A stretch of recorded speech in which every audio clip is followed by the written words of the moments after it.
And you think that love alone is enough to sustain a relationship?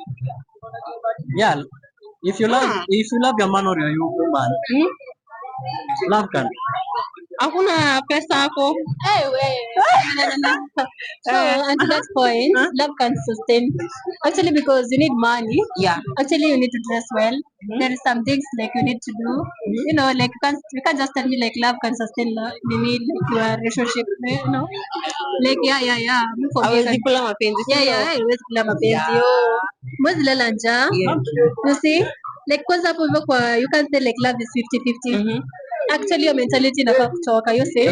Yeah, so ni ukipata wewe tumia. And to that side obviously kunakuwa na some struggles.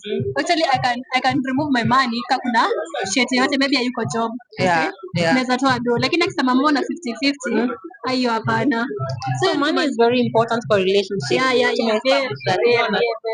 It's important. Actually, Ajanishika, you have not gotten my point well.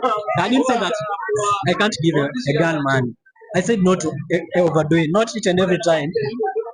In the morning, send me. 10 a.m. send me. Lunchtime, send me. No, it depends if I'm working or not. And also, I also have my own needs. Sawa. Mko poa lakini? Thank you so much for your time.